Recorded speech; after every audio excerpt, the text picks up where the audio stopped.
नमस्कार, आप सभी का इस कार्यक्रम में स्वागत है। डीवाईएसपी ने अपना फर्ज निभाया। वो शख्स अब्दुल सत्तार हमारे बीच बात करने आ रहे हैं। हम जानते हैं कि वो ईमानदारी और वफादारी के लिए कई मेडल ले चुके हैं। मिस्टर अब्दुल सत्तार सर, अपने 32 साल के करियर में कभी इनका ट्रांसफर नहीं किया गया और उनको कभी किसी तरह की पुलिस विभाग से पनिशमेंट नहीं मिली है। इस बात के लिए हमें काफी गर्व है। अब मैं उनको आमंत्रित करती हूँ।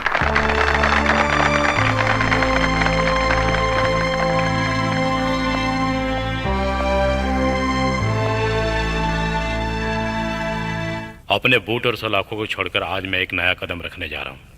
हर इंसान ने अपने जीवन में कोई ना कोई गलती ज़रूर की होगी। ऐसे मौके पर मैं ये बात कहना चाहता हूँ कि ज़िंदगी में हमेशा हादसे होते रहते हैं जिन्हें हम भूल नहीं पाते हैं, और कई बार इन हादसों से हम अपने जीवन में गुजरे भी हैं। और ऐसे समय पर हमें हर मुसीबत का डट कर सामना करना चाहिए। मैंने शपथ ग्रहण के समय जो जो बातें कही थी वही बातें मैं आप सभी के सामने दोहराना चाहता हूँ। आम इंसान के लिए पुलिस वाला होने के नाते मैंने जब ये खाकी वर्दी पहनी थी तब मेरे लिए बहुत खुशी की बात थी। मैं पुलिस वाला बनना चाहता था और बन भी गया।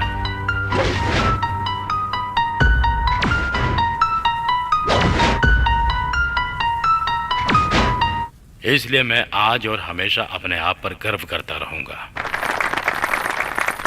और मैं आप सभी लोगों से बस यही कहना चाहूंगा कि हमेशा अपने ऊपर पूरा भरोसा रखें। Thank you.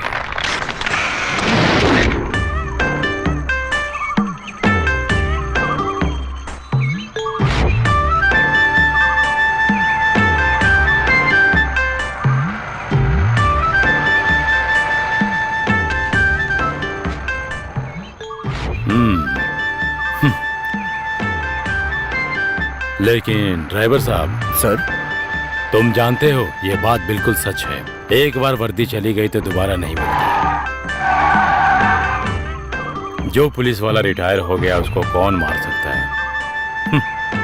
कल तक जिस ऑफिसर के सामने हाथ बांधकर सर झुकाकर जो लोग सर सर बोलते थे, कल जब लोग मुझे देखेंगे तो सर के साथ कुछ और जोड़कर कुछ और बुलाना शुरू कर देंगे। ये तो हर पुलिस वाले के साथ होता है, लेकिन मुझे इस बात से कोई फर्क नहीं पड़ता। जब मैं सर्विस में था तो तब मुझे बहुत गुस्सा आता था। तुम जानते हो ना। क्या बात है सर? जिंदगी में ऐसी कई जिंदगियां हैं जो बेचारे बेवजह मेरे हाथों से मारे गए।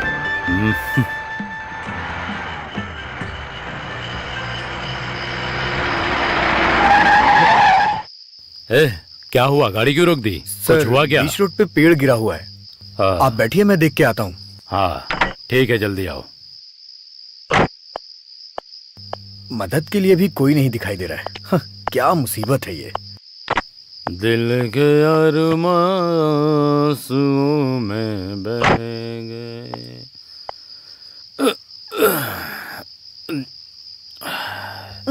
दिल के अरमां आंसुओं में बह गए।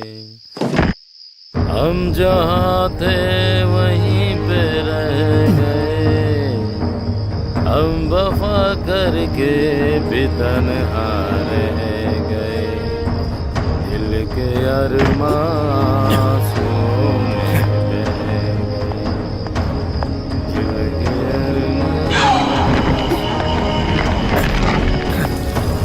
शायद उनका आखिरी पैगाम होगा। शायद उनका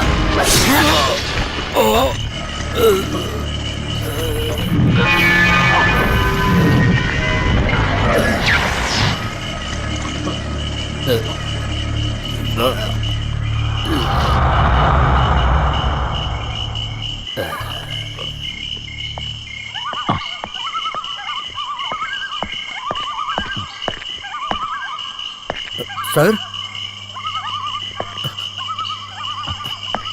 सर। ओ, तो वो वहाँ है। सर, मैंने पेड़ हटा दिया है। आप चलिए सर। सर अभी तक पेशाब कर रहे हैं। सर चलिए सर। सर, हाँ सर।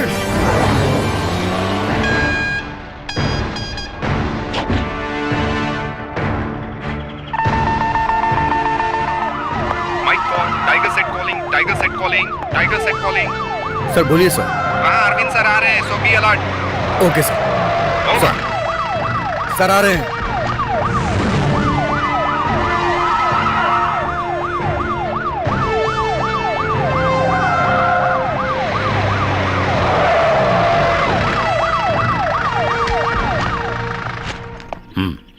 इधर आओ।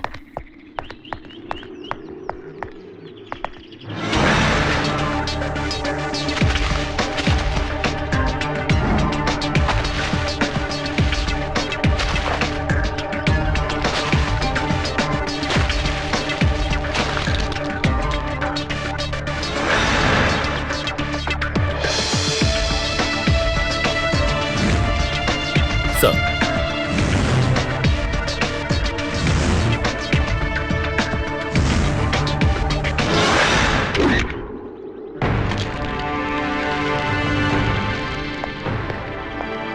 थॉमस, सर तो इसका मतलब ये हुआ कि तुमने वहाँ कुछ भी नहीं देखा।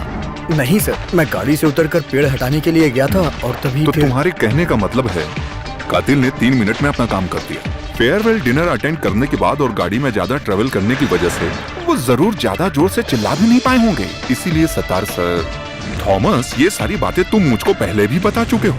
मुझे ये जानना है अभी तक तुमने जो बातें बताई उसके अलावा और कुछ बताने के लिए है सर। ए रास्ता छोड़ो, मुझे आपसे एक बात कहनी है। इस कठोर हत्या के पीछे राष्ट्र को डराने वाले आतंकवादी संगठन का हाथ है। जब मैं सर्विस में था ना सर, तब मैंने एंटी टेररिस्ट स्क्वाड में काम किया था ना सर। नाम क्या है? एंथनी, सच का सामना पत्रिका से। सच का सामना पत्रिका से नहीं, पत्रिका से। हाँ आपने सही कहा। एंथोनी, हाँ। इस हत्या के पीछे राष्ट्र छोड़ो पूरे विश्व का हाथ नहीं है। हाँ। अगर ऐसा हुआ भी है तो उसको ढूंढ कर निकालेंगे। इस बीच में दखल अंदाजी करके इस केस को भड़काने की कोशिश की तो जैसा कि तुमने सवाल किया है, जरा उधर तो देखो। सीआई अरविंद बहुत कठोर सर हैं। अगर इन्होंने मारना शुरू किया तो एक भी हड्डी सलामत नहीं रहेगी। नहीं सर, वो सब नहीं चाहिए, पर केस की डिटेल्स तो... उसके लिए सही वक्त देखकर सही लोगों को बुलाकर जो सही होगा वो बताऊंगा। ठीक है? ठीक है। अगर ऐसा ही है तो अभी आप अपने काम पर ध्यान दीजिए। अरविंद सर। ड्राइवर को फिलहाल के लिए छोड़ दो। हाँ मैं जानता हूँ। और जो कोई भी शक के घेरे में है उसको कस्टडी में ले लो। फेयरवेल के वक्त सतीश साहब जिनके करीब थे, उनके दोस्त नातेदार जिनसे भी उनकी बात हुई, क्या बातें हुई, किस विषय में हुई, सारी डिटेल्स मुझे चाहिए। ओके जानते हो ना, सतीश सर हम सबके लिए केवल सीनियर ऑफिसर ही नहीं थे। सर, मैं अपना बेस्ट दूंगा। जय हिंद सर।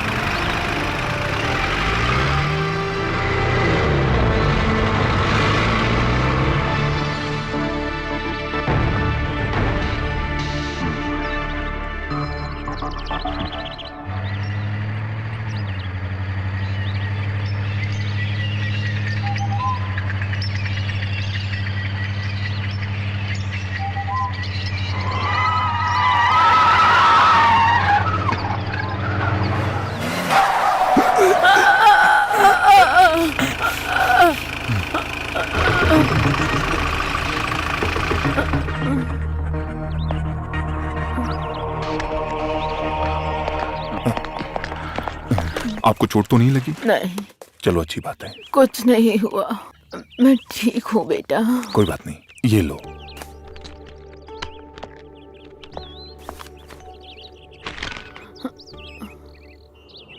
अरे नहीं चाहिए। आप रख लो। नहीं, मुझ पर इल्जाम है कि मेरी वजह से आपको तकलीफ ऐसी कोई हुई। बात नहीं, कोई बड़ा हादसा नहीं हुआ, यही बड़ी बात है। मेरे लिए तो यही बहुत बड़ी खुशी की बात है। मुझे मजबूर मत करो, बिना काम के किसी से पैसे नहीं लेती, इसीलिए ये पैसे मैं तभी लूंगी अगर मैं कुछ काम करूंगी। हाथ देखकर भविष्य बता सकती हूँ। मुझे इन बातों पर विश्वास नहीं है। हाथ की रेखाएं देखकर भूत भविष्य की बातें करना ये सब अफवाहें हैं। ऐसी बातों को नजरअंदाज करना चाहिए। ये तो बेवकूफी है, सरासर बेवकूफी। अरे इस तरह से मजाक मत उड़ाओ। हाथ की लकीरों में हमारी किस्मत होती है, ऐसा शास्त्रों में लिखा है। विद्वान लोगों ने गलत नहीं कहा है।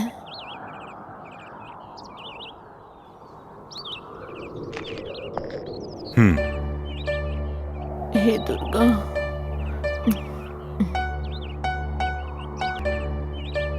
अरे आपकी जिंदगी तो उलझनों से भरी हुई है। आपकी जिंदगी में तो बहुत सारी कठिनाइयाँ लिखी हुई हैं। बिना सोचे समझे तुम कोई कदम मत उठाना बेटा। तुम्हारा हर कदम कांटों से भरा है। हाँ। अपना ख्याल रखना बेटा।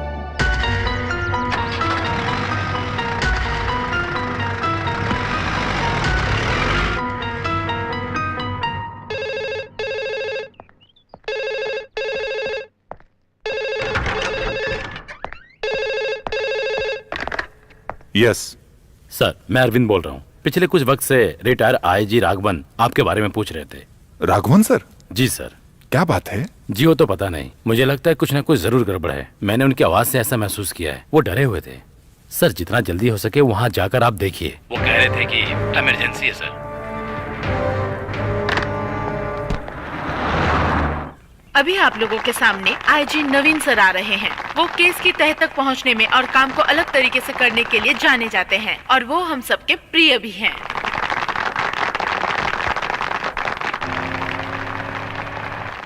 नमस्ते मेरे अपने साथियों।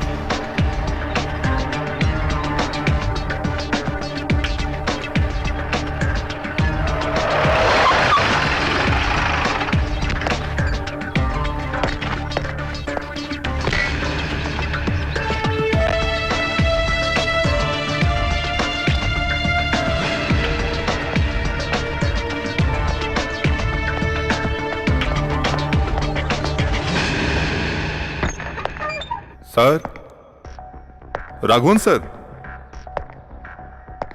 राघवन सर।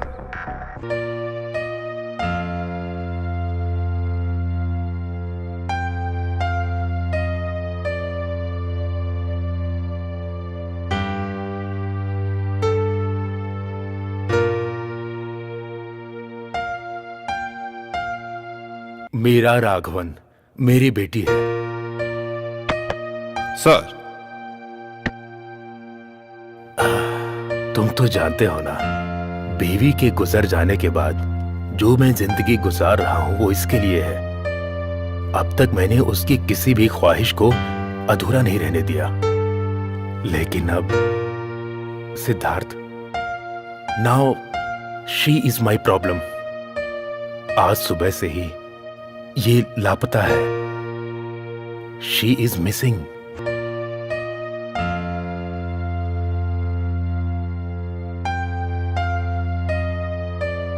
कुछ समय पहले एक अनजान शख्स ने मुझे फोन किया था। उसने क्या कहा था तुम्हें पता है? मेरी बेटी जिससे प्यार करती है उसके साथ जिंदगी संवार रही है। इस बात को मैं कैसे मान लूं? बस मुझे मेरी बेटी वापस चाहिए। इसके लिए तुम्हें मेरी मदद करनी होगी। वो किसके साथ गई है और कहां गई है, ये सब तुम्हें पता करना है। उसके बारे में कुछ सुराग है क्या आपके पास? मैंने उसका रूम और सारा सामान चेक करके देख लिया, लेकिन कुछ भी नहीं मिला। वो हमेशा कहती थी मेरा कोई ऐसा राज है क्या जो पापा को नहीं पता। लेकिन इस केस को हैंडल करने के लिए बहुत दिमाग चाहिए। किसी को इस बारे में पता चल गया तो उसकी इज्जत नीलाम हो जाएगी। सर, आप शांत हो जाइए। किसी को कुछ पता नहीं चलेगा और मैं उसको ढूंढ कर यहां लाऊंगा। भरोसा रखिए। सतीश सर की हत्या के केस की तरह ही दूसरा केस भी इंपॉर्टेंट है, मीरा राघवन का केस।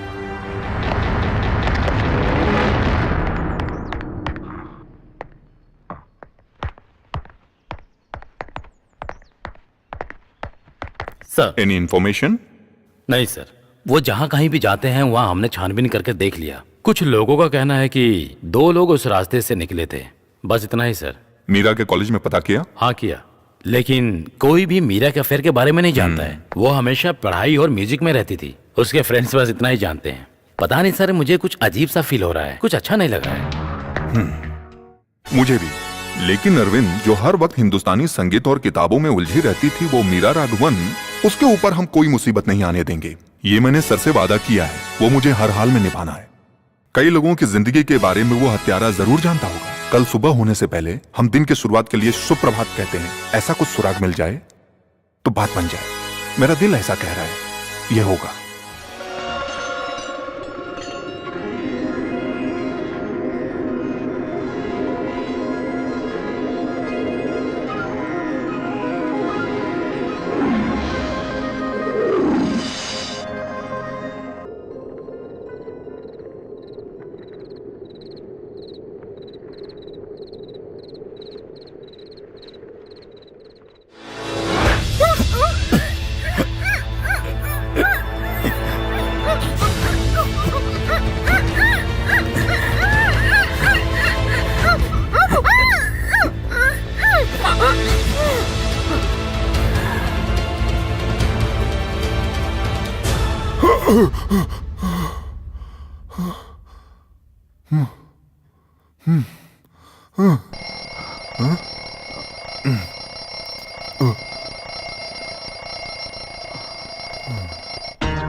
Good morning. मॉर्निंग।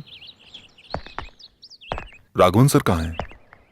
यहाँ तो नहीं है, बाहर गए हैं मंदिर में। और तुम? मेरा नाम राहुल है, राहुल कृष्णा। सर के क्या लगते हो? कुछ नहीं लगता। सीताराम सर से मैं भी यहाँ मिलने के लिए आया हूँ। आपसे एक बात कहनी थी सर। कल रात को मीरा मेरे ही साथ आई थी। मीरा अभी कहाँ है?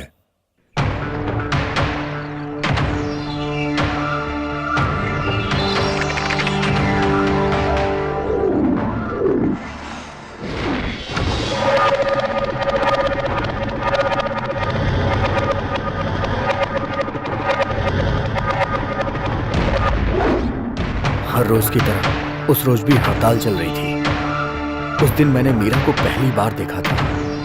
स्पेशल क्लास अटेंड करने के लिए कॉलेज जाने के चक्कर में हड़ताल के दिन भी वो घर से बाहर आ गई थी। उस दिन मैंने पहली बार मीरा को देखा।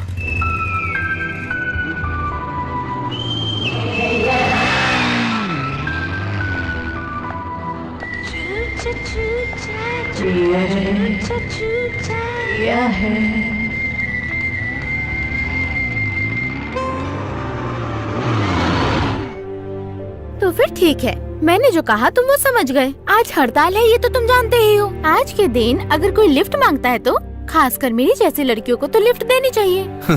तुम कोई ब्रिटनी स्पीयर्स हो क्या? रिटायर्ड आईजी राघवन की बेटी को आज तक किसी ने छेड़ने की हिम्मत नहीं की है। टच करना तो दूर की बात। हाँ, वैसे आज हड़ताल है और मुझे कॉलेज जाना है, इसलिए मैं तुम्हें माफ कर देती हूँ, ठीक है ना? जल्दी चलो, 9:30 की क्लास है। चलो नीचे उतरो। क्या? मैंने कहा ना नीचे उतरो। रिटायर आईजी की बेटी हो तो अपने पैरों से चल के जाओगी तो ज्यादा अच्छा रहेगा। अरे रुको प्लीज, स्टॉप। मैं तो मजाक कर रही थी, सॉरी। स्टॉप।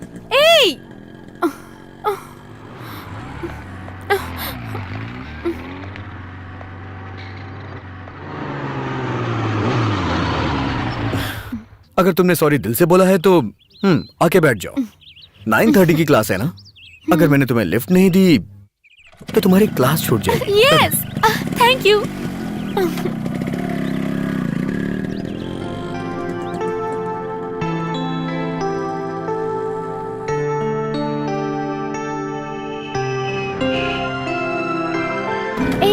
रुको रुको। ओके। अगर तुम मुझे वहाँ तक बाइक से छोड़ोगे तो लड़कियाँ बातें बनाएंगी। क्यों खामखा उनको बोलने का मौका देना है? Rahul, thanks. It's okay. Thanks lift देने के लिए नहीं बोला है। तो फिर? बाइक चलाते वक्त बीच बीच में ब्रेक लगाकर चांस मारने की कोशिश नहीं की, इसलिए। तुम संस्कारी हो और ऐसे ही लड़कों को लड़कियाँ पसंद करती हैं। बाय।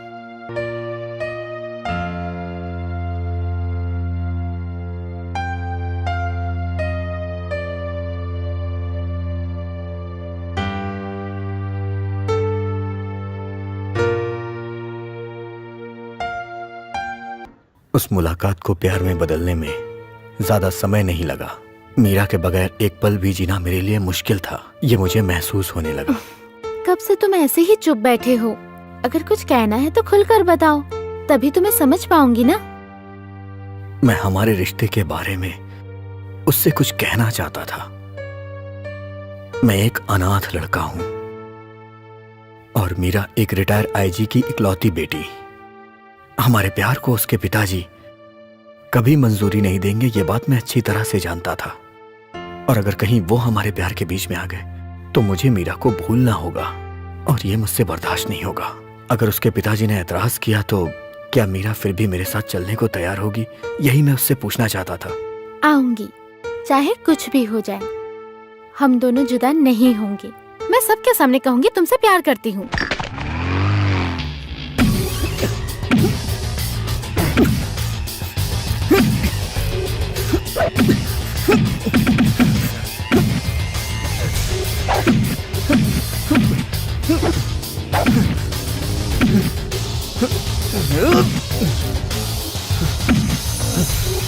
राहुल, आ गई तुम।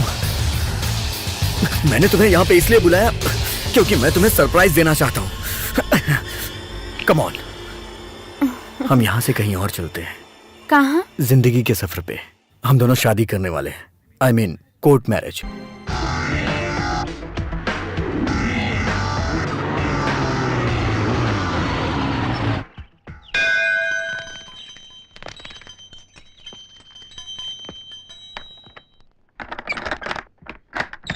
कौन है? मैं राहुल कृष्णा। यहाँ मैंने रूम बुक किया था ना। ओ हाँ, अंदर आओ। कम।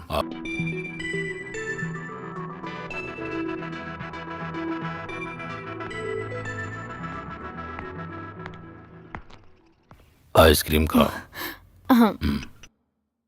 अगर वो वापस नहीं आएगा तो अच्छा रहेगा, है ना? वो लड़का इतना अच्छा नहीं है। दुनिया में उससे भी अच्छे लड़के हैं, तुम्हें मिल सकते हैं। इसका फैसला मैं करूंगी। समझ गया। कभी कभी इस तरह की गलती सुधारने के लिए लोग गलत ही बताते हैं, तभी गलती का एहसास होता है। संभलने के लिए कल सुबह तक का वक्त है, चाहो तो संभल जाओ।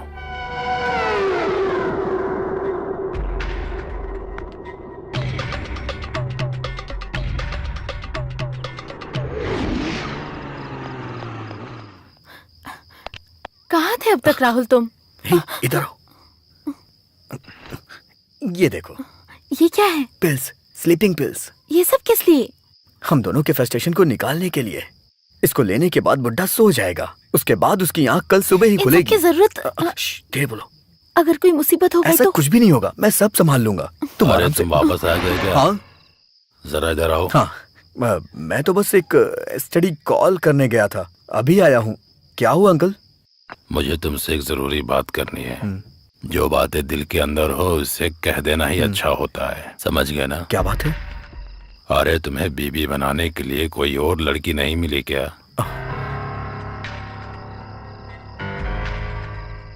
तुम्हारी बीबी बनने के लायक नहीं है मीरा। Mind your words. अरे गुस्सा मत करो, गलती सुधारने के लिए अभी वक्त है। सुबह तक का समय है तुम्हारे पास। क्या हुआ? क्या बात है राहुल? इन्होंने क्या कहा? नहीं, वो पूछ रहे थे कि रात को खाने में चपाती चाहिए या चावल। तुमने क्या कहा? चपाती चलेगी। बस इतना ही क्या? अरे सेहत के लिए चावल अच्छा होता है, बोलने से नहीं पता चलता है क्या? चलो।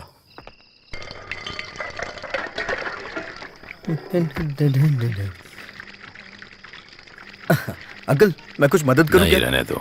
हाँ। अंकल, मैंने आपके बारे में बहुत कुछ सोचा, लेकिन मुझे कुछ समझ में नहीं आया। वैसे आपके पीछे राज क्या है? कुछ राज की बातें राजी हो तो अच्छा है। नहीं, मुझे बस जानने की उत्सुकता हो रही थी और कुछ नहीं। तुम ना ही जानो तो बेहतर है। ठीक है।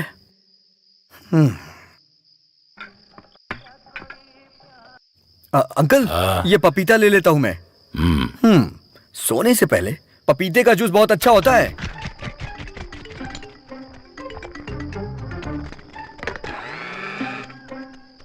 अरे फ्रस्ट्रेटेड बुढ़ऊ, इसे पीने के बाद तुम आराम से सो जाओगे।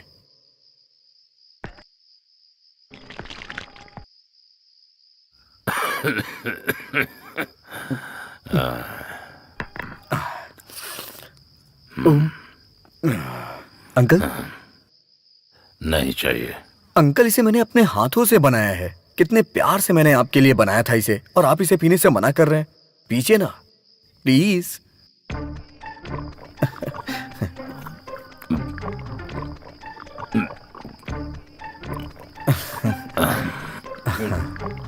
अच्छा है ना uncle?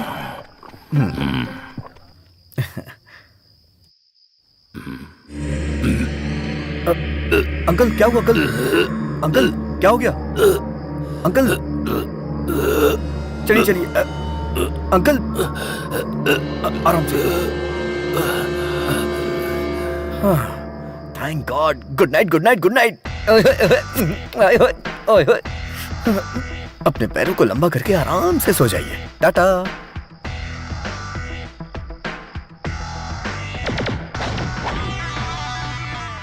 Magic of papaya. My dear Meera. Meera Meera, अरे बुढ़ऊ सो गए? मीरा, हे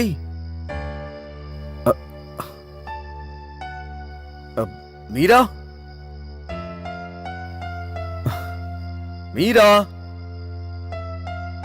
ओह, तो मैडम नहा रही हैं।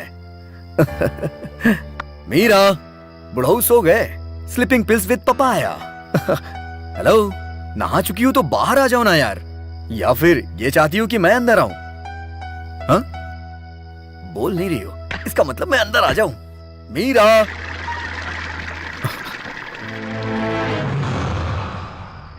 कहां चली गई है?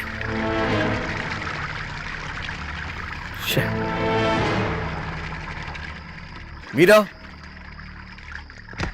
मीरा।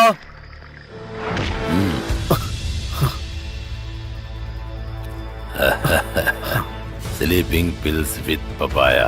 बुड्ढा लुढ़क गया, यही लगा था। मेरी मीरा कहाँ है? तेरी मीरा? तेरी मीरा? तुम उसे अपनी मीरा कह रहे हो? रिटायर आईजी की बेटी तुम्हारी मीरा कब से बन गई? हाँ, अब वो मेरी मीरा है। वो मेरी कस्टडी में रहने वाली मेरी मीरा है। मैं तुम्हें जान से मार दूंगा। बताओ मेरी मीरा कहाँ है? शंकर नारायण के सामने ये होशियारी नहीं चलेगी। मेरी बात तुम ध्यान से सुनो। अब तुम्हें मेरे लिए काम करना होगा, तभी मीरा मिलेगी। तेरी तो नहीं तो मैं उसे जान से मार डालूंगा। मैं तुझे पहले ही बता चुका हूँ कि तेरी चालाकी मेरे सामने नहीं चलेगी। राघवन जैसे बाप को धोखा देकर आई है मीरा, वो मेरे हाथों ही मरेगी। नहीं नहीं, उसे कुछ मत करना। बताइए मुझे क्या करना है, बताइए। खत्म करना है। रुक्मणी नाम की औरत को तुम्हें जान से मारना होगा। तुम्हें दुखी होने की कोई जरूरत नहीं है। तुम्हें उसे मारना होगा, क्योंकि उस औरत ने मुझे धोखा दिया था। मेरी सारी कमाई लूटने के बाद मुझे बर्बाद करने वाली मेरी बीवी है। रुक्मणी की जान लो या मीरा की जान दो, किसको जिंदा रहना है इसका फैसला तुम करो। नहीं, मुझे मेरी मीरा चाहिए। मैं उसके लिए कुछ भी कर सकता हूँ। अच्छा फैसला है। ये मेरी बीवी रुक्मणी का पता है, डाउरी पार्क, हाउस नंबर 9। बाकी इसमें पढ़ लेना। बाहर जाने के बाद तुम्हारे दिमाग में कई रास्ते दिखाई देंगे। उन रास्तों पर बिल्कुल ध्यान मत देना। अगर ध्यान दिया तो समझ लेना मीरा मेरी कस्टडी में है।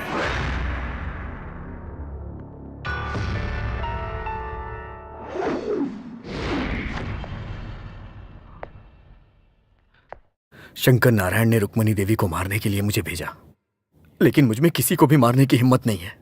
लेकिन मेरी मीरा, सब मेरी वजह से हुआ है। मैं खुद को कभी माफ नहीं कर पाऊंगा। मैं इसके हल निकालने के बारे में सोच रहा था, तो मैंने ये सोचा कि मैं ये सारी बातें आईजी सर को बता दूं, और मैंने उन्हें सब बता दिया।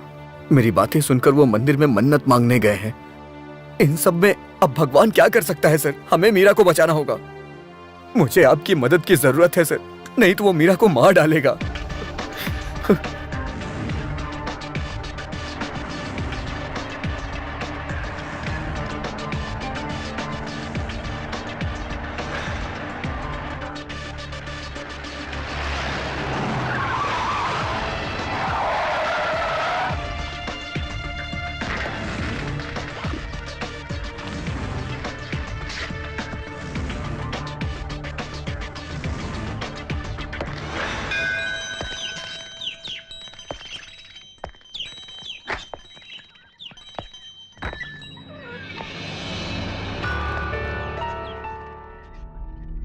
कौन हो? क्या चाहिए? कमरा चाहिए। यहाँ कोई कमरा खाली नहीं है।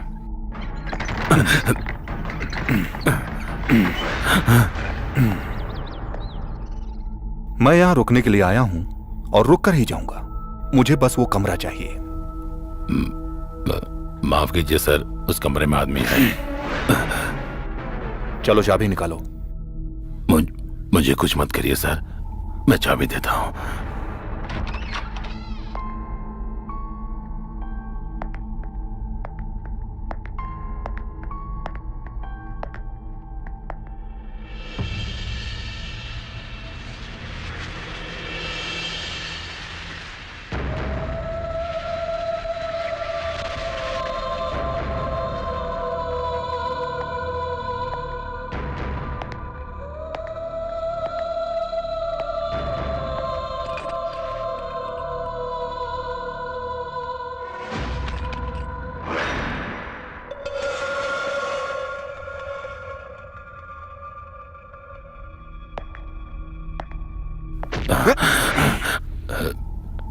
तुमने इस बेचारी को मार डाला? नहीं सर, मैंने इसको नहीं मारा सर। मैं सब कुछ पता करके ही यहाँ पर आया हूँ। यहाँ पर जो कुछ भी हुआ है वो राहुल ने मुझे बता दिया है। नहीं, उसने आपको सच नहीं बताया होगा सर, उसने आपसे झूठ बोला होगा, सरासर झूठ। आप मेरी बात समझने की कोशिश कीजिए सर। सच क्या है मैं आपको बताता हूँ सर। जीने के लिए जब मेरे पास कोई रास्ता नहीं था, तब मैंने इस गेस्ट हाउस को बनाने का फैसला किया था। यहाँ पर अक्सर जितने भी टूरिस्ट आते हैं मौज मस्ती के लिए आते हैं, वो एक दिन रहकर चले जाते हैं, लेकिन जब ये दोनों आए थे तब इनमें ऐसी कोई चीज नहीं थी। उस लड़के को देखकर मुझे कुछ गड़बड़ लगा। यहाँ लोग शांति के लिए आते हैं या फिर अपने दिल की इच्छा को पूरी करने के लिए आते हैं।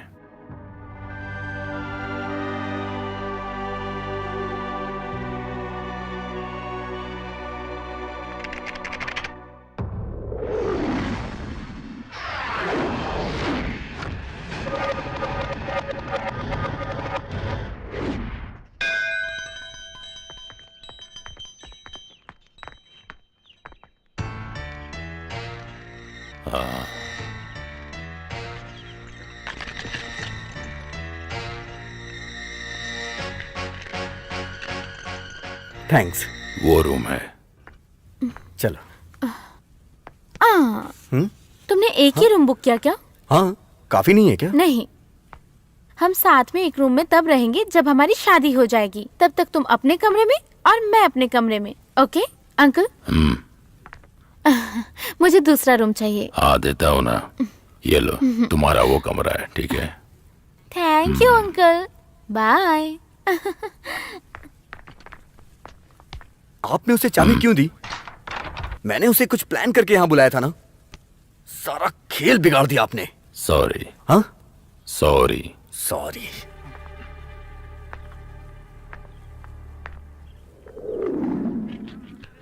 अंकल, मैं और मीरा दिखने में कैसे लगते हैं? पिछले जन्म में हमारा कोई बंधन जरूर होगा शायद। वैसे दिखने में तो वो मेरे लायक नहीं है। अगर मैं थोड़ी कोशिश और कर लूं ना तो मैं उससे अच्छी लड़की आराम से पटा सकता हूं। आप क्या कहते हैं?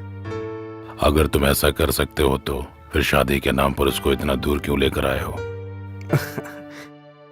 इसके पीछे एक वजह है अंकल, जो आप धीरे धीरे समझ जाएंगे। लेकिन अभी हमारे बीच ऐसी कोई रुकावट नहीं है, मैं जानता हूं। कोई भी फैसला लेने के लिए कल सुबह तक का समय है ना?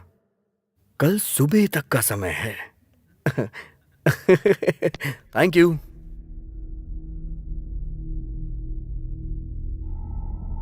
हाँ मीरा, मैं थोड़ी देर में आता हूँ। हाँ,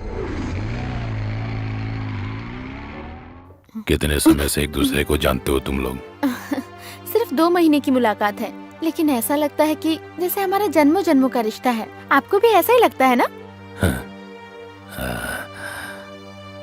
वैसे अंकल, हम लोग यहाँ पर आए हैं, ये बात किसी को मत बताइएगा। अगर मेरे पिताजी को इस बारे में पता चल गया तो सारी मेहनत बेकार हो जाएगी।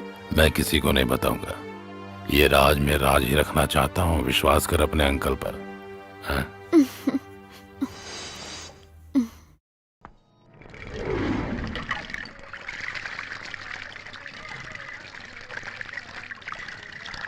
अंकल, मैं सोने की कोशिश कर रहा हूँ। हाँ तो? लेकिन मुझे नींद नहीं आ रही। कल शादी की टेंशन है। शायद मेरी मत मारी हुई है, इसीलिए मैं उस लड़की से शादी कर रहा हूँ। कोई मदद चाहिए क्या? नहीं चाहिए।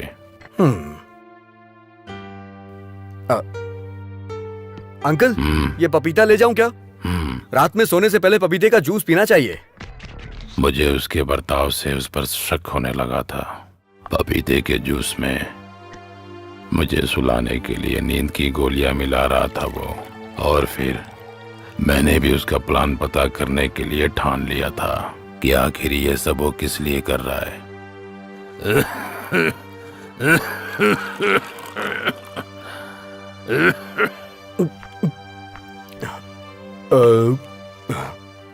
ये लीजिए अंकल।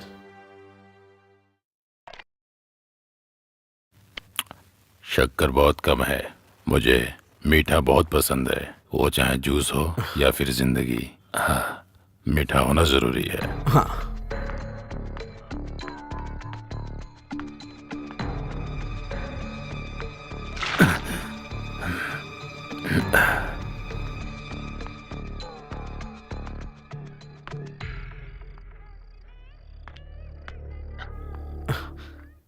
ये लो, मेरे सर में दर्द हो रहा है, मैं थोड़ा सोने जा रहा हूँ।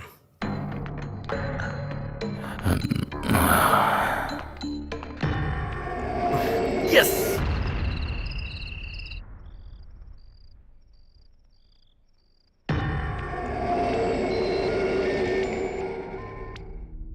Bye. Good night uncle.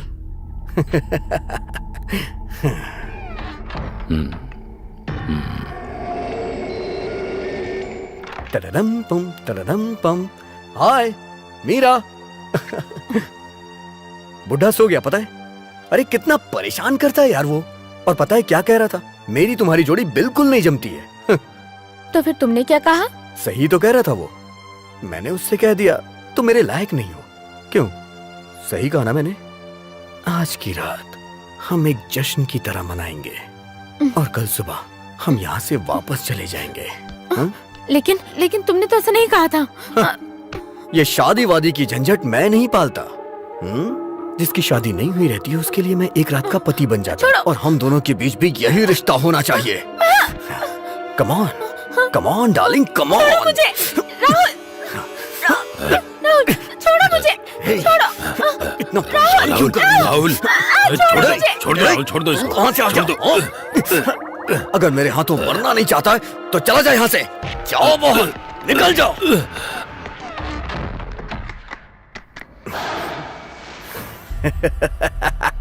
Rahul please, Rahul please मुझे छोड़ दो। राहुल, इस बच्ची के साथ ऐसा मत करो। दरवाजा खोलो राहुल, दरवाजा खोलो, खोलो राहुल।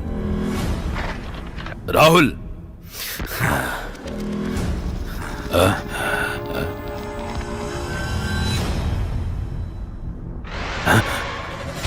राहुल, ये तुमने क्या किया? क्या? सुबह होने से पहले इसे कुएं में ले जाके फेंक देते हैं। और सुन, अगर इस बारे में तूने पुलिस को बताया ना तो मैं एक खून और करने में जरा भी हिचकिचाऊंगा नहीं।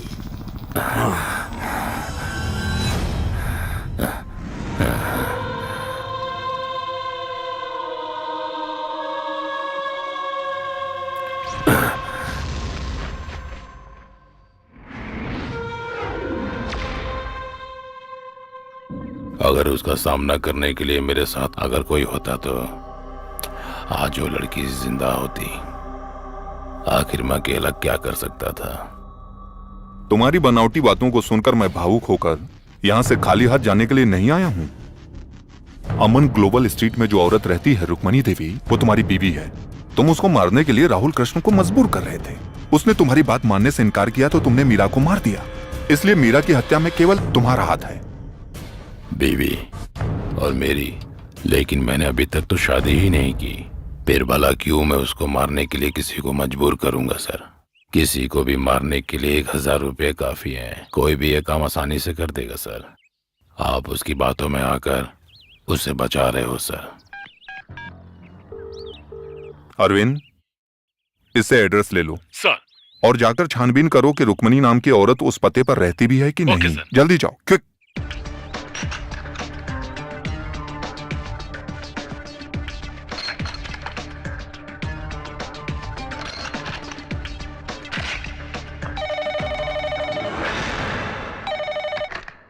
सर, अरविंद बोल रहा हूँ।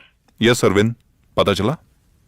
सर, अमन गोयल स्ट्रीट में मैंने छानबीन की। रुक्मणी नाम का जो एड्रेस है वो गलत है, एकदम फेक है सर। हमें कोई उलझा रहा है sir. Okay.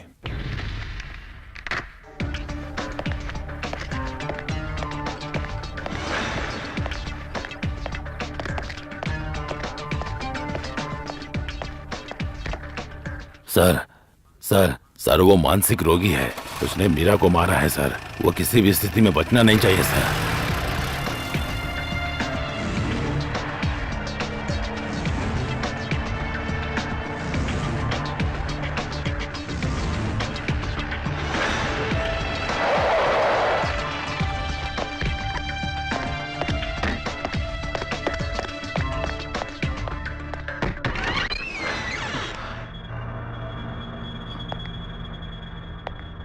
Rahul, Raghavan sir,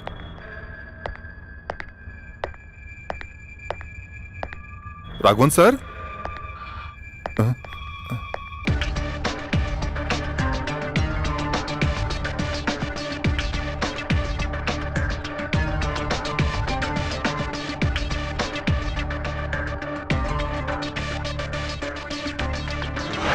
impression media में फर्स्ट रैंक लाने वाला वो इंजीनियरिंग का स्टूडेंट है।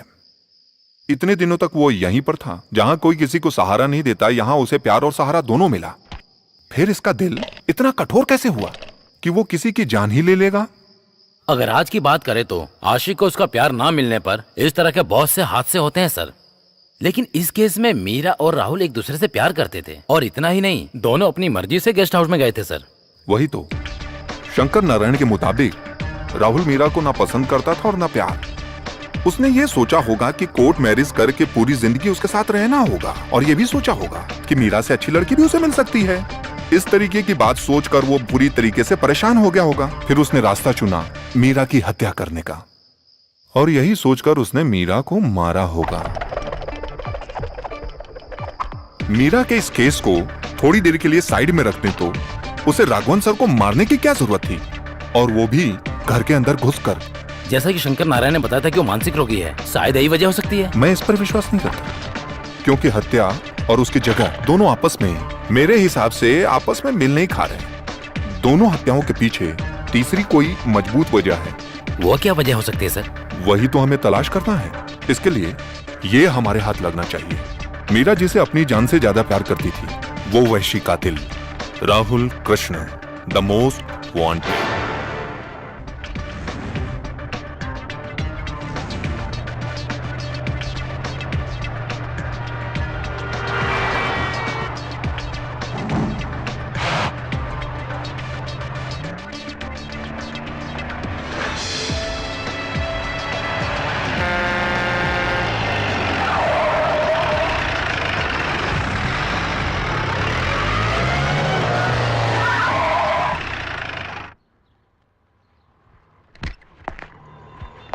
मैंने जैसा कहा था वैसा ही करना, ठीक है बेटा? ठीक है। लो, अरे लेकिन तुम तो इन पर विश्वास नहीं करते।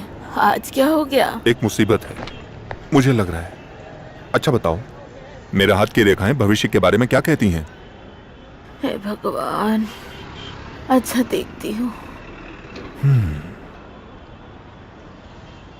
तुम पर सवाल उठ रहे हैं।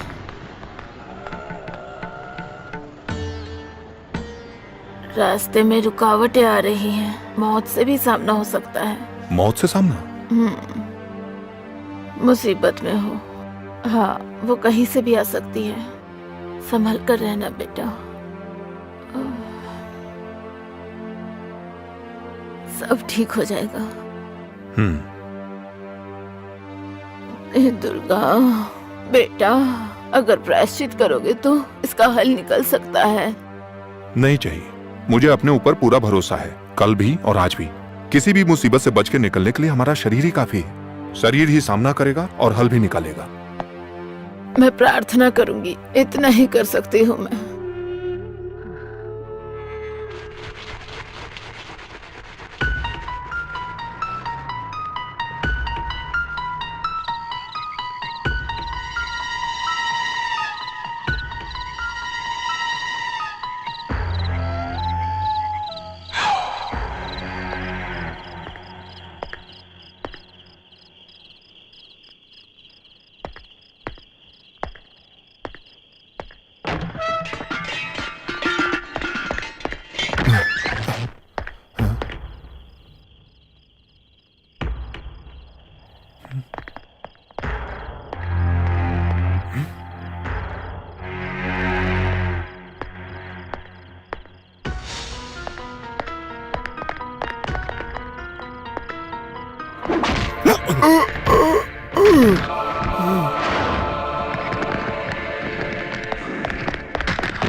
कौन हो?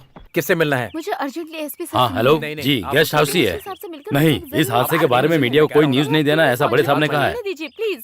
नहीं, ऐसा करने से मुसीबत बढ़ सकती है। अगर आपको इस केस के बारे में डिटेल चाहिए तो सिद्धार्थ सर से बात करो। मुझे एक बार मिलने दीजिए सर अंदर बिजी, आपसे नहीं मिल सकते। कांस्टेबल कौन है ये? पता नहीं सर, कौन है ये? क्या चाहिए? आई एम सोफिया, हाँ। सोफिया हसन। क्या हुआ? मुझे इस केस के बारे में बात करनी है। परमिशन क्या है? नहीं है। बिना परमिशन के आप एसपी सर से नहीं मिल सकती हो। अभी जाओ, बाद में आना। मुझे उनसे मिलना है बस, मैं और कुछ नहीं जानती। अरे एक बार बोल रहा तो समझ नहीं आ रहा क्या तुम्हें? सर, ये लड़की आपसे मिलना चाहती है। आने दो। Okay sir.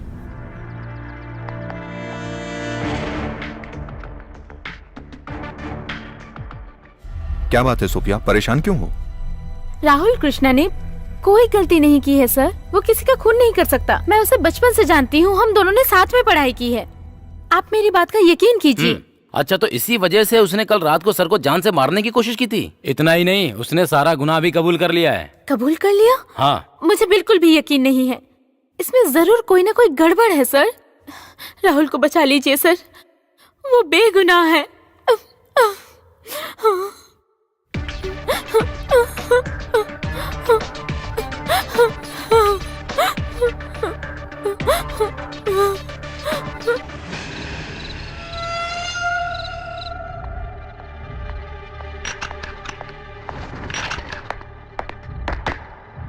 सर, आपने जैसा कहा था, राहुल जिस कॉलेज में पढ़ता था मैंने वहां पूछताछ कर लिया है। सोफिया हसन ने जो कुछ भी बताया वो बिल्कुल सही लगता है और कोई भी इस बात को नहीं मानता है कि राहुल कृष्णा एक किलर है। सोफिया हसन के मुताबिक इस केस में कुछ तो गड़बड़ है सर। राहुल कृष्ण ने जो कहानी बताई है और शंकर नारायण ने जो बताई है, उन दोनों कहानियों में रियल कौन सी है और कौन सी फेक है, इस बात का पता लगाना ही मेरा काम है।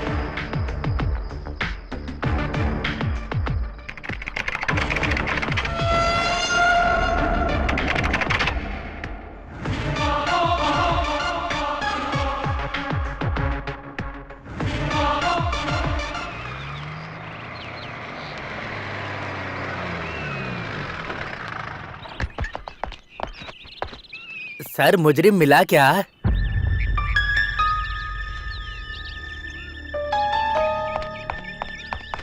मैं कुछ नहीं जानता सर। इस केस के सारा डिटेल अपने आजी वर्गीस सर को बताने से पहले आप यहाँ आ रहे हो, ये बात उनको पता चल गई है सर। आखिरकार तुम आ ही गए एंथोनी। कोनी का किसी भी नेता से ताल्लुक नहीं है। सर, आप अभी तक उस बात से नाराज हो? मैं तो बस यूं ही मजाक में नहीं, जानबूझ के किया। इस केस को उलझाने के लिए कुछ तो जाल बिछाकर रखा है। राहुल कृष्ण ने जो मर्डर किया है उसकी इन्वेस्टिगेशन मैं कर रहा हूँ। ये बात ऑफिस वाले ही जानते हैं। उस केस के बारे में ही जाने के लिए आए हो ना? बहुत दिलचस्पी ले रहे हो उस केस में तुम एंथोनी? सर बात यह है कि जानता हूँ। इंटेलिजेंस आईजी वर्गीस के जानने से पहले मैं जो बताने वाला हूँ उस कहानी में तुम तो एक बहरूपिया हो एंथोनी। कल रात जो मेरे ऊपर अटैक हुआ था उसके पीछे कौन हो सकता है ये तुम जानते हो एंथोनी? जानता हूं सर। फिर भी मुझसे बात छुपाई, ऐसा क्यों एंथोनी? कोई बात नहीं, मैं तुम्हारी मानसिकता को अच्छी तरीके से समझता हूं। अगर तुम्हारी जगह पर मैं होता तो यही करता। तुम जा सकते हो। इस केस की सारी डिटेल मैं तुम्हें बुलाकर बताऊंगा। जाओ। चलता हूं सर।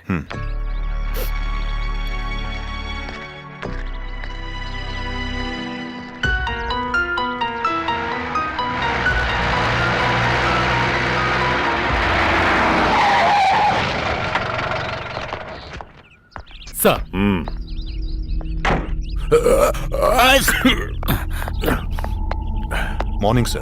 तुम ये सब अच्छा कर लेते हो। इस जगह के अलावा कोई और जगह पसंद नहीं आई? कितनी धूल है यहाँ पर। माफ कीजिएगा सर। राघवन और मीरा को कैसे मारा गया है इस केस में बहुत बड़ा किरदार निभाने वाला है ये घर। इस बात की इंपॉर्टेंस को समझकर ही मैंने आपको यहाँ पर बुलाने का कष्ट किया है। प्लीज। ओके।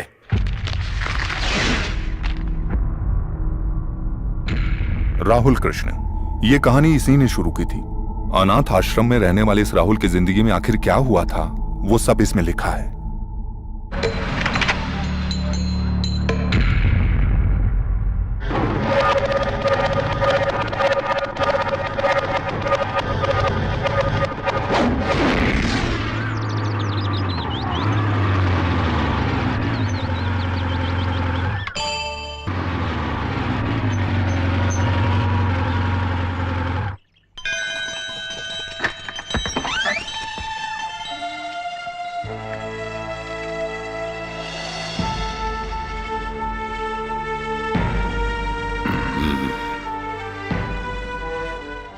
तुम आओगे या नहीं मुझे शक हो रहा था। जब अपना खून बुलाए तो आने से मना नहीं कर सकते ना, है ना? आ जाओ।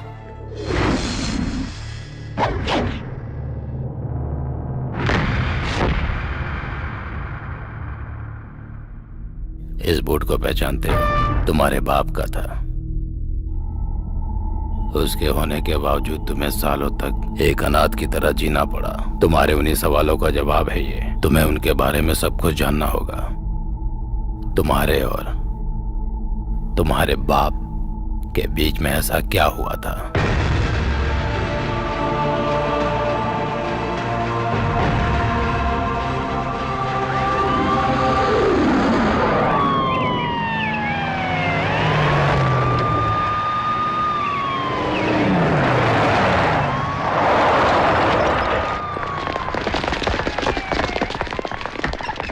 कोई है क्या घर में? पत्रकार कहाँ है? क्या बात है? किससे मिलना है? ये अखबार का ऑफिस है, यहाँ तक पहुँचने का अधिकार तुम्हें किसने दिया? अखबार का ऑफिस है, ये पता करके ही हम यहाँ आए हैं। अरे तुम और तुम्हारी पत्रिका, कहाँ है पत्रकार? बोलता क्यों नहीं? उसे कुछ मत करो, इस ऑफिस की जिम्मेदारी मुझ पर है। जो भी कहना है मुझसे बात करो। जो औरतें बागान में काम करती हैं, सरकार उनको बचाना चाहती है, यही ना? सही कहा ना मैंने? हाँ वही, जो बागान में काम करती है उनको बचाने के लिए और तुम लोगों का रवैया बदलने के लिए कोई तो हल निकालना होगा, तभी हमारा आंदोलन ये रुकेगा, समझे? आंदोलन? सुन लो पत्रकार, दोबारा आने का मौका मत देना। अगर मैं आया तो बहुत कठोर कार्रवाई होगी, याद रखना। तुम और तुम्हारी ये पत्रिका सब खत्म हो जाएंगे, मेरी बात याद रखना।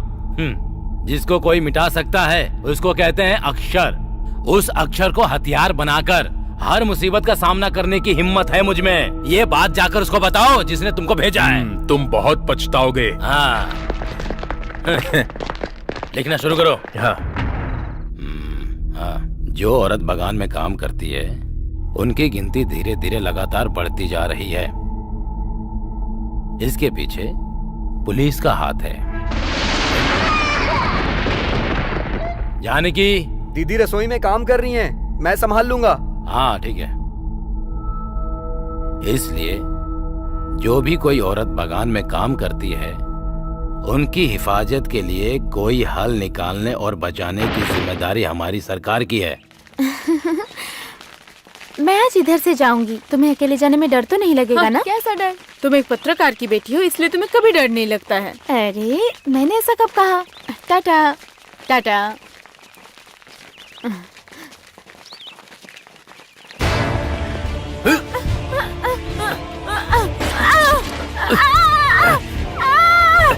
चल छोड़ो, अरे गायत्री, छोड़ो उसे, छोड़ो। अरे अरे ऐसा मत करो। आप बहुत लिखता है ना? चल।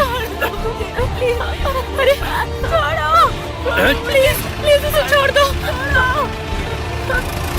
छोड़ो गायत्री।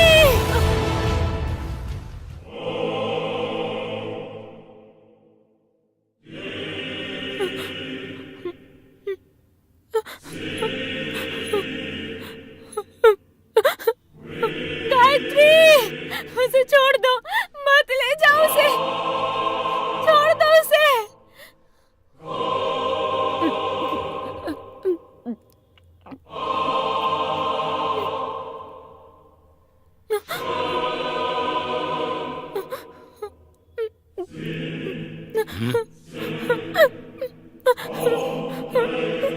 भाई छोड़ दो ये सब, हमें ये सब क्यों करना है? पता नहीं अब क्या होगा।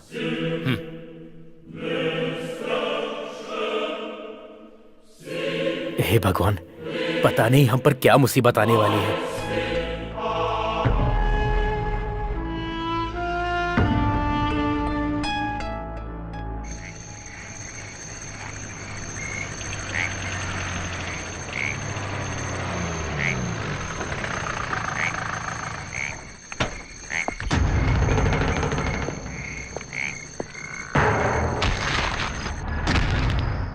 किसी को इस बारे में कुछ पता नहीं चलना चाहिए, इसलिए रिपोर्टर्स को यहाँ पर बुलाया है। हमारे खिलाफ जनता को भड़काने का ये एक षड्यंत्र है। अगर हमने जल्द कोई रास्ता नहीं निकाला तो हम पर मुसीबत आएगी। जानते हो ना, ये सब पेड़ काटने वाले हैं। ये सारे लोग कोई भी कदम उठाने से पहले कुछ भी नहीं सोचने वाले हैं। उन्हें हम फांसी पर लटका देंगे। अगर उसकी बात सुनकर वो पुलिस स्टेशन आए ना तो वहाँ से जिंदा बचकर नहीं जाएगा, चाहे कोई हो। सही कहा ना थॉमस? हाँ। पत्ती से बनी चाय में अगर थोड़ा सा रम मिलाकर और साथ में जवान लड़की, पहाड़ियों के ठंडा मौसम, क्या मस्त कॉम्बिनेशन होगा। करेक्ट, तुमने सही कहा।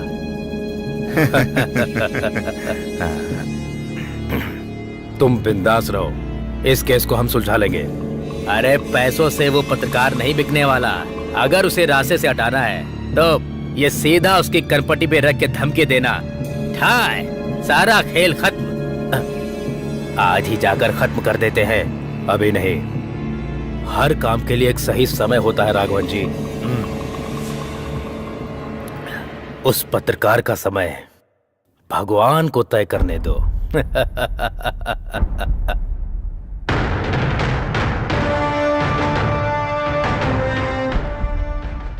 आकाशवाणी के मुख्य समाचार। हम सभी राष्ट्र के लोगों को हर तरह की मुसीबत का सामना करना पड़ता है।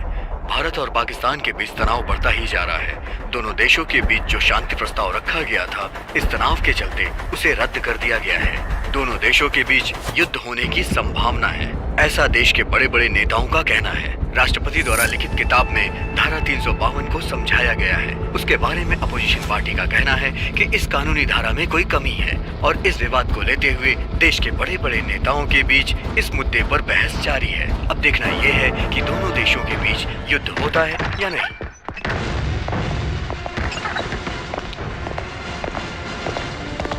तुम्हारी लोगों की इतनी हिम्मत हमारे खिलाफ छापोगे? अरे चलो, ये क्या कर रहे हैं? चलो निकलो यहाँ से। अरे मार क्यों रहे? इसका बहुत बुरा अंजाम होगा। देखो ये क्या नहीं कर रहे? अरे छोड़ दिए। थॉमस सर, मार मार कर इन सब की हड्डी पसली तोड़ दो। तो तू हमारे खिलाफ कोर्ट में गवाही देगी। क्या नाम है तेरा? छोड़ दो उसे। वैसे भी जवान लड़कियों के नाम में आखिर क्या रखा है? जिसमें रखा है वो जबान बंद रखेगी तो काम आसानी से हो जाएगा। अपनी जुबान को बंद रखो, हमारा काम होने दो। सतीश, इस लड़के को ले चलो। छोड़ दो उसे, छोड़ दो। राघवन, सबको खत्म करके आ जाओ। पिताजी,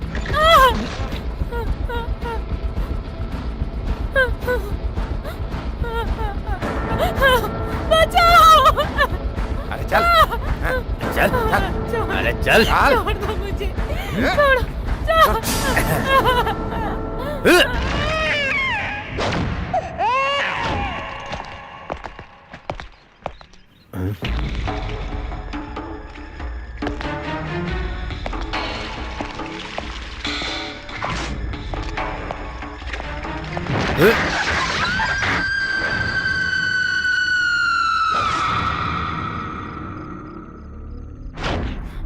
मेरा साथी इस केस की पूछताछ करने के लिए आएगा।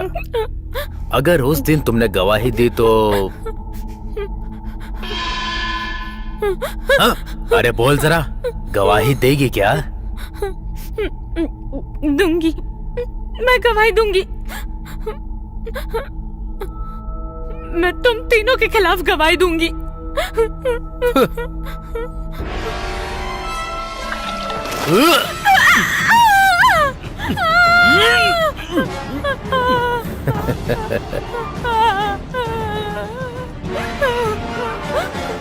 तेरी इतनी हिम्मत? हाँ, मेरे पापा को कुछ मत करो, कुछ मत करो मेरे अरे पापा। तुम्हारे पिताजी को वो कुछ नहीं करेंगे, लेकिन जब तुम कोर्ट में जाओगी तो हमारे खिलाफ गवाही नहीं दोगी ना? ये गधा कभी सुधरने वाला नहीं। पिताजी, का हमारे बारे में उल्टा सीधा छाप कर हमारे गुस्से का शिकार हो गए। हम तुम्हें जिंदा नहीं छोड़ेंगे। मत पुलिस के ताकत। गवाही देगा, गवाही देगा।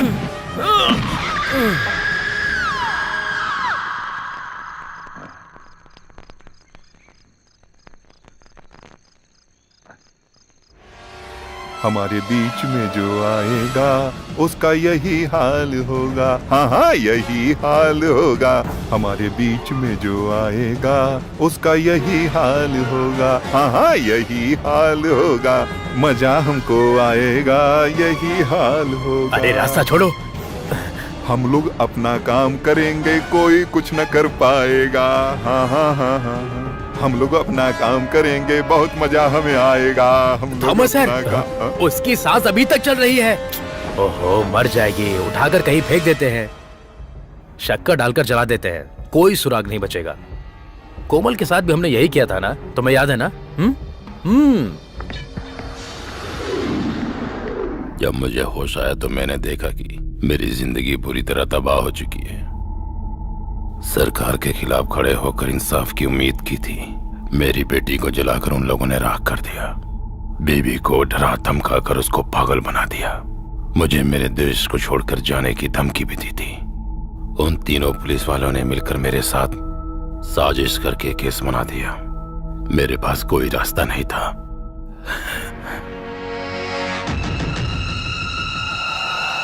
कोई पुख्ता सबूत न होने की वजह से वो लोग कोर्ट से बच गए थे। उन तीनों ने अपने जाल में फंसा दिया और मुझे फिर जेल जाना पड़ा।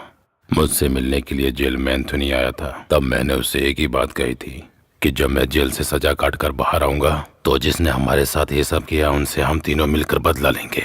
उस वक्त मदद के लिए तुम मेरे साथ रहना। एंथोनी ने मुझसे वादा भी किया था। तुम्हारे हाथ में खत रखकर उसी ने तुम्हें उस अनाथ आश्रम में भेजा था। उन सबको मरना चाहिए। सतीश को मारने में हम कामयाब हो गए, पर अब मरने की नवीन की बारी है।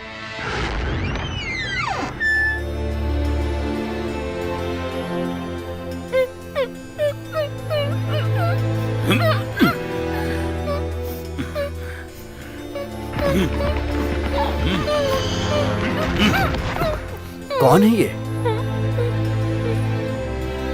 ये नवीन की बेटी है। लात मारो इसे। इसके चेहरे पे लात मारो तुम। नवीन जिस बेटी को अपनी जान से ज्यादा प्यार करता है, ये जो सर पे निशान देख रहे हो ना, यही निशान इसके चेहरे पर भी होना चाहिए। ये देखकर नवीन को चोट पहुंचेगी। मारो इसे।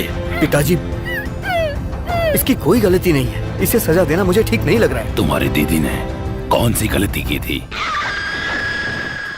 मैंने अपनी बेटी की चीख जिन कानों से सुनी है, उन्हीं कानों से इस लड़की की चीख सुनना चाहता हूँ मैं। चीख सुनना चाहता हूँ मैं। छोड़ो चाहिए। ऐसा मत करिए। उड़ो तुम, उड़ो। जाओ, भाग जाओ यहाँ से, जाओ।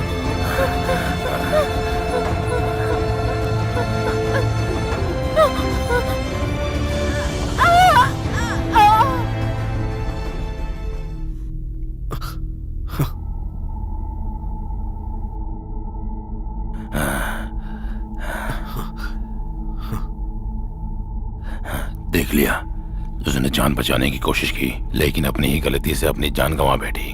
भविष्य के एक बुरे हादसे को बराबर करने के लिए मैंने नवीन से एक बात झूठ बोली थी। अब इसके बारे में सच बताना चाहिए क्या? इस खबर को उसको बताना चाहिए। जैसे ही इसकी खबर उसको मिलेगी वो हिल जाएगा। मैंने बदला लेने के लिए बहुत इंतजार किया।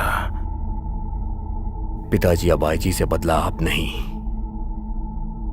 मैं लूंगा।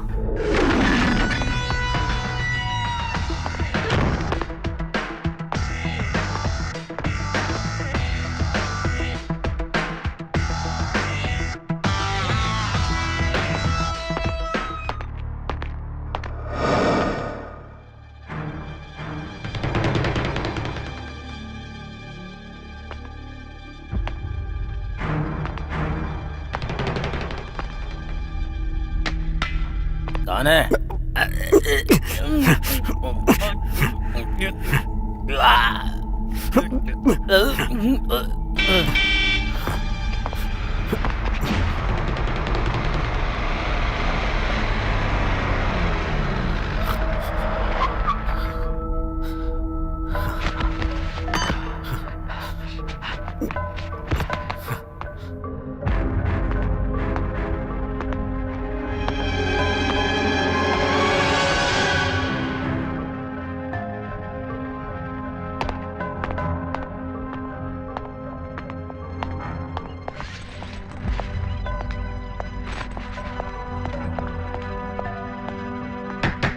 जैसा मैंने कहा था वो वैसा ही दिख रहा था।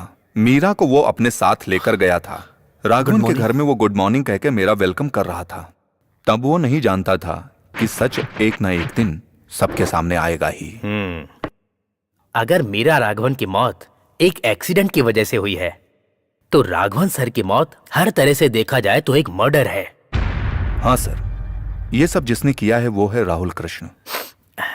लेकिन इस बारे में शंकर नारायण और राहुल कृष्णा दोनों ने जो कहानी बताई है वो वेल प्लान्ड है। किसी को शक भी ना हो, ऐसा कैसे हो सकता है? इसका जवाब मैं नहीं दे सकता। कल रात को जिसने मुझे डराने के लिए मुझ पर हमला करके भागने की कोशिश की थी वो पकड़ा गया। अरविंद,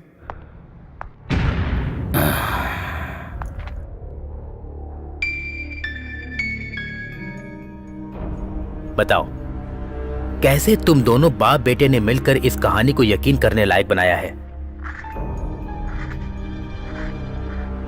राघवर और नवीन के घर से जैसे ही एसपी बाहर आए थे, मेरे बेटे ने मुझे खबर कर दी थी। एसपी से बचने के लिए मैंने एक और कहानी तैयार की ताकि मैं बच सकूं, लेकिन आप बहुत होशियार निकले। मेरे बेटे ने जो पहला हमला किया था, उसके बाद मैंने जो हमला किया उसमें आप बच गए और मेरा प्लान फेल हो गया। इस केस को आपने सॉल्व कर दिया, लेकिन ये मत समझना कि सब कुछ यहीं पर खत्म हो गया। मेरा बेटा अभी भी बाहर है। मेरा अपना खून वो किसी को नहीं छोड़ेगा। आप उस थॉमस की मौत को नहीं रोक सकते मिस्टर सिद्धार्थ, उसे मरना ही होगा। Take him. मेरे और मेरे परिवार का सर्वनाश किया है उसने। मेरी बेटी को मार डाला, मेरी जिंदगी को तबाह कर दिया। उसको मरना होगा। अगर आपके अंदर जमीर है तो उसकी मौत के बीच में मत आओ। मत आना, मत आना।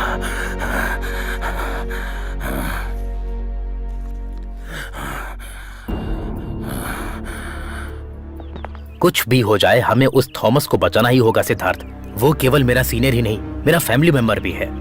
सर, जिनकी मौत हुई है, अब्दुल, सतीश और राघवन सर, वो हमारे सीनियर थे सर। लेकिन अपने पोजीशन का गलत फायदा उठाकर सरकारी वर्दी में रहकर जो भी गलत काम उन्होंने किया है, उसको ध्यान में रखते हुए अभी जो मेरा माइंड कहता है, अगर मैं पुलिस के नजरिए को छोड़कर आम आदमी के नजरिए से देखूं तो मेरे हिसाब से मीरा को छोड़कर बाकी सभी इस केस में सजा के हकदार हैं सर।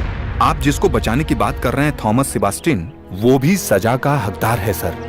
तुम्हारी भावनाओं को मैं समझ सकता हूँ, लेकिन हमारे भी कुछ फर्ज होते हैं सिद्धार्थ। राहुल कृष्णा को अरेस्ट करना होगा। It is not a request, it's an order.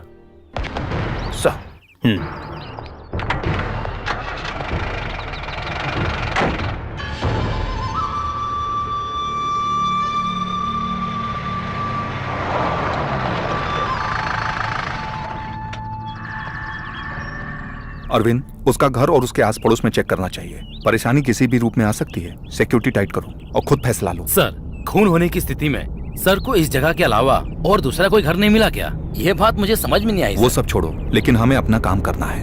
Hello sir, CI Arvind, he will protect you. Protection. IG Varghese के सामने तुमने जो भी बोला है वो सब मैं जानता हूँ। मेरा मरना तय है, यही ना? मामूली मौत नहीं मरेगा ये थॉमस सेबेस्टियन। मैं अभी बहुत सालों तक जीऊंगा। जानते हो, जब मैं ड्यूटी पर था तब मेरे सर्विस में तेरे जैसे लोग मेरे सामने खड़े होते हुए भी कांपते थे। यहाँ तक कि बड़े बड़े गुंडे भी। ना सुनने वाले को हम मिटा देते थे। बगान में एक ही नहीं, बहुत सारी आइटम्स थी इस थॉमस सेबेस्टियन के हाथों में। मैंने सुना है सर, उस लड़की के साथ आपने जो बार बार अत्याचार किया, इस वजह से आज आपकी हिफाजत के लिए हमको इस तरह से खड़ा रहना पड़ रहा है। एक कहावत है, जब मौत अपने इर्द गिर्द मंडरा रही हो तो उस समय अच्छी बातें सोचनी चाहिए। इससे कम से कम अगला जन्म तो सुख का मिलेगा। बस यही ख्याल रखें, यही बचा सकता है आपको। Arvind, take good care. Sir,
thank you Siddharth.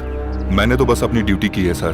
Shankar Narayan और राहुल कृष्ण आज से हमारी कस्टडी में हैं सर, इसलिए आप बच गए ऐसा मत सोचिएगा। आप जब ड्यूटी पर थे उस वक्त आपने जिन लोगों को तकलीफ दी उनमें से कईयों के बच्चे अभी जिंदा है, आपको पता होना चाहिए। ये याद रखना, कुछ मर गए हैं तो कुछ जीना चाहते हैं। आपने जिन लोगों को तकलीफ दी है उसके बदले में वो लोग या उनके वारिस मरने मारने पर उतारू हो गए हैं। आप जैसे लोगों को मैं ही क्या, कोई भी माही का लाल या कोई भी सुरक्षा बचा नहीं सकती है। सतीश सर और राघवन सर के साथ जो हादसा हुआ वो अगर आपकी जिंदगी में ना हो उसके लिए प्रायश्चित करिए सर, प्रार्थना करिए। अरविंद जी सर।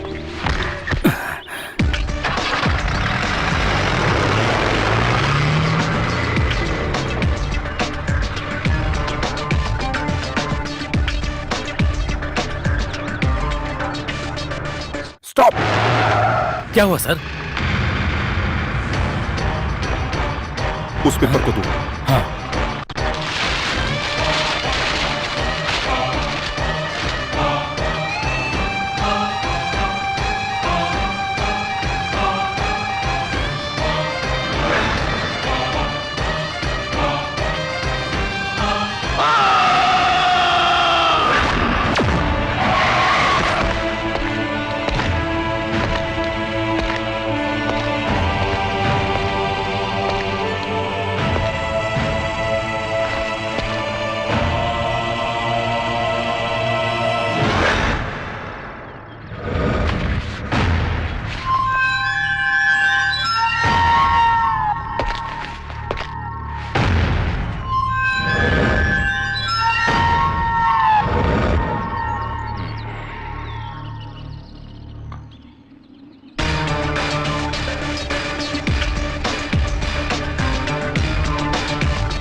हे दुर्गा।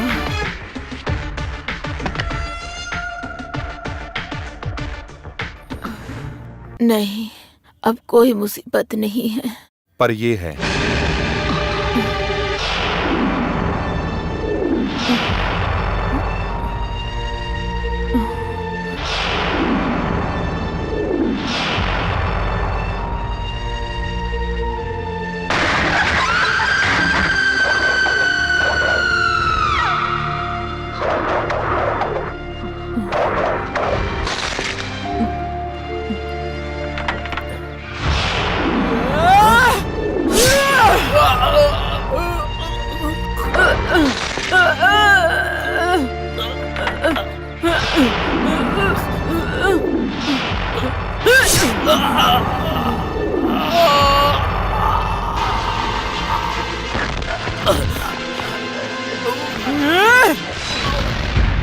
ये मेरी बदकिस्मती ही है जो ये लॉकेट वहां गिर गया था।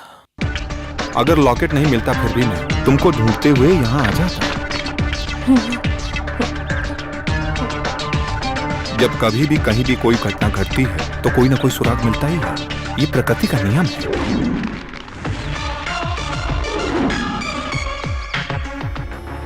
उस दिन मैंने राहुल की आंखों में ऐसे ही प्रायश्चित के आंसू देखे थे।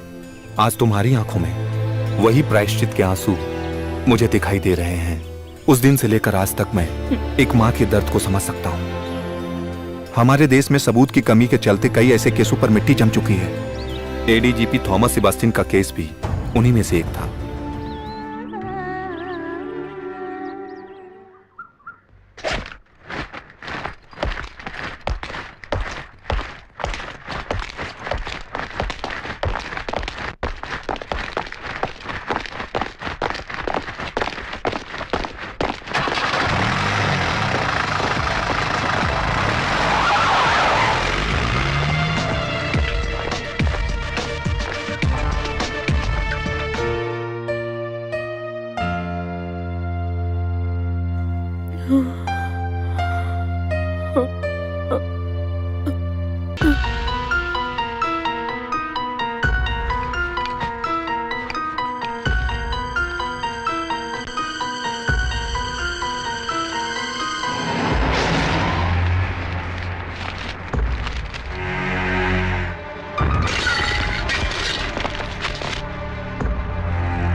जब ऐसा कानून चल रहा था तो कई लोग अत्याचार के शिकार हुए थे।